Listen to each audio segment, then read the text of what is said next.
Revelation chapter 21. All right, let's get our time frame down. The millennium is over. We're about to enter into the eternal age. Verse 1 of chapter 21 says, "And I saw a new heaven and a new earth, for the first heaven and the first earth were passed away, and there was no more sea." All right, let's go back to last week's lesson, chapter 20, verse 11. "And I saw a great white throne, and him that sat on it." Now, this is what I want to pick up on. "From whose face the earth and the heaven fled away, and there was found no place for them." I don't know if I'm going to be able to verbalize what I've been thinking about this week. Verse 10 of chapter 20 says that Satan was cast into the lake of fire and brimstone. Verse 11, we have the great white throne judgment. Immediately, if I'm reading this right, the creation as we know it went away. Where is hell? Everybody said it. Yeah. It's down. That's all we know. That's all we know about it. Where is the lake of fire and brimstone? Death and hell were cast into the lake of fire and brimstone. Where is the lake of fire and brimstone? We don't know. We don't know. But after Satan was cast into the lake of fire and brimstone, and it says forever and ever, all the lost were judged that had been in hell. They are now cast into the lake of fire and brimstone. And what happens immediately after that? Creation as we know it went away.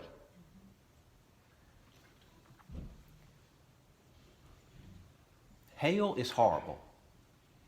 And I've said several times that the lake of fire and brimstone is like hell on steroids. It's just so much worse. In my mind, and here's the part that I don't know if I know how to verbalize or not. All the lost, Satan, Antichrist, false prophet, are cast into the lake of fire and brimstone. God, the way I visualize it, He seals the door, the lid. He welds it shut. And then He takes it and he just balls it up, for lack of a better way, and He throws it away. Never, ever to be seen or heard from again. It still exists. The lake of fire and brimstone is a real place. It still exists. But God throws it so far away that if this is possible, even God no longer thinks of it, no longer remembers it. And as bad as the torment of the lake of fire and brimstone will be, to me, one of the worst things, and this is my belief, that all those that are in the lake of fire and brimstone, they know that they've been thrown away. They know that there is no hope for them. All the pain and the torment that they're going through, to me, somehow they realize that they are no longer in existence. Now they're still very much in existence, but they're no longer in existence as far as God is concerned. It is totally, totally hopeless for them. And what is it like to be without hope? You know, I can't even imagine what it will be like to be without hope. Those that commit suicide, they feel as though they're without hope. And it brings them to the point that they kill themselves. But in this lake of fire and brimstone, I believe, all those in the lake of fire and brimstone will know, will understand that it is hopeless, that there is absolutely no more hope for them whatsoever. And they'll have to think about that, dwell on that, deal with that every day. What does the last part of verse 10 and verse 20 say? Shall be tormented day and night forever and ever. When this happens, when God somehow takes this lake of fire and brimstone and throws it away, it says, verse 1 of chapter 21, John says, I saw a new heaven and a new earth. Remember, the old earth creation that we're in is so stained by sin, God has to get rid of it. He makes a new heaven and a new earth. Verse 2, and I, John, saw the holy city, New Jerusalem, coming down from God out of heaven, prepared as a bride adorned for her husband. All right, before we get into this, John is seeing a part of heaven. Remember? He's not seeing all at this time. He's seeing New Jerusalem coming down from God out of heaven. You said, well, there's a new heaven. Okay, how many heavens are there in as far as our English language goes? There's 3. There's the heaven where the birds fly. There's heaven where the moon and the stars are. And then there's the heaven where God resides. John sees this New Jerusalem, this city, this perfect cube, and we'll see that here in just a minute. I don't know how it happens. I just visualize he's looking up and this city, prefabricated city, just comes floating down. And it says, prepared as a bride adorned for her husband, perfect. God made New Jerusalem. You think there's any flaws in it? You think it's out of square? It's perfect. It comes, John sees this city coming down. I don't know if this is how it happens, just how I visualize it. It's floating down, sets on the earth, new earth. Verse 3, and I heard a great voice out of heaven saying, behold, the tabernacle of God is with men, and he will dwell with them, and they shall be his people, and God himself shall be with them and be their God. In the Garden of Eden, before sin came, God physically lived with man. After sin, what happened? There was a separation, not just a spiritual separation, but there was a physical separation. And I've often thought how bad it would be to live in the Old Testament time. You couldn't even pray to God. You'd have to go to a priest to get the priest to offer up a prayer for you. But then when Jesus died on the cross, that spiritual separation was done away with. But there's still that physical separation. But in what I'm calling the eternal age, verse 3 says, God's going to dwell with us. The physical separation is going to be done away with. Verse 4, and God shall wipe away all tears from their eyes, and there shall be no more death, neither sorrow nor crying, neither shall there be any more pain, for the former things are passed away.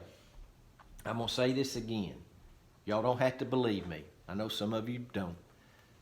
I think there will be death in the millennium. There will be sin in the millennium. We know that because of that number as of the sand of the sea who joined forces with Satan to try to one last attempt overcome God. What's the penalty of sin? Death. I don't think death will be like it is right now. Isaiah chapter 65 and verse 20 talks about if you die 100 years old, you're considered just an infant, a child when you die. But in the eternal age, and God shall wipe away all tears from their eyes, and there shall be no more death. Why will there be no more death in the eternal age? Because there will be no sin. No sin whatsoever. Verse 5, and he that sat upon the throne said. Who's the one sitting on the throne? So who's the one speaking in verse 5? God himself. And he that sat upon the throne said, behold, I make all things new. And he said unto me, write, for these words are true and faithful. This might not be how it happened. John sees this new heaven, the new earth. John sees this holy city, in my mind, just floating down. John is hearing what is being said. John is so overcome with awe, with emotion, that he is kind of like a deer in headlights. He's just, he can't do anything. And God, in verse 5, just in my mind, God comes up to John. He taps him on the shoulder. He says, John, write. You've got a job to do. You can't just stand here just being amazed at what I'm showing you. It's going to happen. You've got a job to do. Write it all down. And he said, God said, it is done. I mentioned this, I think, before. One of the last things that Jesus said on the cross was what? It is finished. What was finished? When Jesus said it is finished, what was he referring to? The plan of salvation. It is finished. The plan was complete. Now he says, it is done. What's done? The plan of salvation was completed. Now it is done. Everything that went along with the plan of salvation. Sin has been wiped away. At this point in time, there is no more sin. Sin is banished forever. Sin got thrown away in that lake of fire and brimstone. Sin is gone. There will be no more sin. Everything will be perfect from here on out. And God himself says, it's done. I am Alpha and Omega, the beginning and the end. I will give unto him that is athirst of the fountain of water of life freely. He that overcometh shall inherit all things, and I will be his God, and he shall be my son. He that overcometh. Who are the ones that overcame? The saved. The ones that are living in the eternal age. They overcame all the obstacles, all the hurdles, all the pitfalls, everything that Satan threw in their way to try to prevent them from being saved. They overcame all these obstacles. Verse 8 talks about those that don't overcome, but the fearful and unbelieving and the abominable and murderers and whoremongers and sorcerers and idolaters and all liars shall have their part in the lake that burneth with fire and brimstone, which is the second death. Verse 7, those that overcame, those that are saved.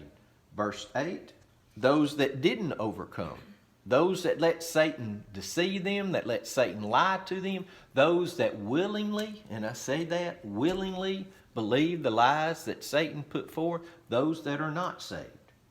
Now, we start in verse 9. And there came unto me one of the seven angels, which had the seven vials full of the seven last plagues, and talked with me, saying, Come hither, I will show thee the bride, the Lamb's wife. And he carried me away in the Spirit to a great and high mountain, and showed me that great city, the holy Jerusalem, the new city, descending out of heaven from God. So John sees it again. Having the glory of God, and her light was like unto a stone most precious, even like a jasper stone, clear as crystal. John is about to describe what? What is John about to describe? The new city. He is about to describe part of heaven. He's not describing heaven as a whole. He is describing the new city. And it had a wall great and high. Now he's describing the city. And had 12 gates, and at the gates 12 angels, and names written thereon, which are the names of the 12 tribes of the children of Israel. On the east 3 gates, on the north 3 gates, and on the south 3 gates, and on the west 3 gates. And the wall, let's stop right here. Do y'all remember back a few lessons? Said heavens, the gates were flung wide open. How many gates you think were flung wide open? When Jesus mounted that horse and the gates of heaven were flung wide open, who else got on horses with Jesus? All of us. How many gates you think were open? All of them. I think every one of them were open. I mean, there's a lot of us. I think it took all the gates being open. Verse 14, and the wall of the city had 12 foundations, and in them the names of the 12 apostles and of the Lamb. And he that talked with me had a golden reed to measure the city, and the gates thereof, and the wall thereof. And the city lieth 4 and the length is as large as the breadth. And he measured the city with a reed, 12,000 furlongs. The length and the breadth and the height of it are equal, a perfect cube. Who made this new city? Did man make it? God made it. It's perfect. Perfect. I got different measurements depending on who you read and what you read, but upwards to 1,500 miles, a perfect cube. 1,500 miles wide, 1,500 miles deep, 1,500 miles high. Verse 17, and he measured the wall thereof, and 144 cubits, 216 feet thick, according to the measure of a man, that is, of the angel. And the building of the wall of it was of jasper, and the city was pure gold, like unto clear glass. And the foundations of the wall of the city were garnished with all manner of precious stones. The first, and I'll try to read these, I'll probably mess it up. The first foundation was jasper, the second sapphire, the third a chalcedony, the fourth an emerald, the fifth sardonyx, the sixth sardis, the seventh chrysolite, the eighth beryl, the ninth the topaz, the 10th the chrysop, something in other words, the 11th the jacinth, the 12th an amethyst. And the 12 gates were 12 pearls.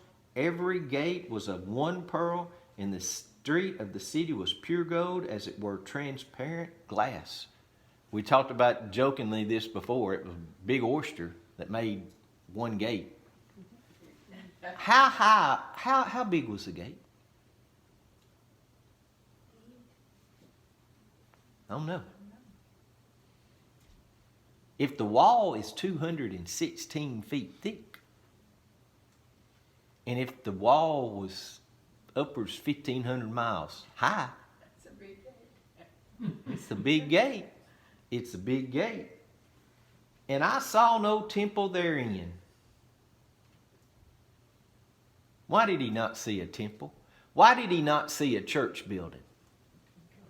It was all the church, I guess. Was a church, a temple, a tabernacle represent? God's dwelling place. What will the new city be? God's dwelling place. And I saw no temple therein, and it tells us, for the Lord God Almighty and the Lamb are the temple of it. And the city had no need of the sun, neither of the moon to shine in it. For the glory of God did lighten it, and the Lamb is the light thereof. I'm going to tell one on Claudine. Claudine likes light. Claudine likes to sleep with the lights on. And you know what her reasoning is? She's getting us prepared for when we get into this new city. That's her excuse. Because there won't be any nighttime up there. There won't be any darkness up there. She's just getting us ready, is what she tells us. Now, let's see what it says. And the nations of them which are saved shall walk in the light of it, and the kings of the earth do bring their glory and honor into it. Into what? Into the city. So where are they if they're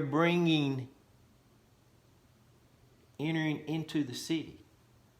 They're outside of it. Exactly. But they're in heaven. They're in heaven. But they're bringing glory and honor into the city where God, where Jesus, the Lamb, reside. And the gates of it shall not be shut at all by day, for there shall be no night there, and they shall bring the glory and honor of the nations into it. Until we started studying Revelation, I had never picked up on this. Somebody talks about heaven, I always equated it with the new city, with the holy city, Jerusalem, with the 1,500. I always thought heaven was just 1,500 miles wide, deep, and high. It's a lot more than that. And get this, verse 27, and there shall in no wise enter into it anything that defileth, neither whatsoever worketh abomination or maketh a lie, but they which are written in the Lamb's book of life. We talked about this before, I believe. It is my belief that those that live in the city will be those first off saved. You're not going to be in heaven if you're not saved. But the saved, faithful, dedicated members of one of the Lord's true New Testament churches. Now, I think I've said this before we get the big head and go, I'm living in the city. We've got to understand God is going to use His definition of faithful and dedicated, not ours. But I want to end with this. When John saw heaven open, what did John describe? He described Jesus. He described the Lamb. Heaven was open, and John didn't go, whoa, look at that. All he dwelt on was Jesus. John describes New Jerusalem. What does God Himself have to tell John to do? Write it. Right. What do you think John was focused on? This is my belief. Y'all don't have to believe this. He was focused on Jesus. He was focused on God.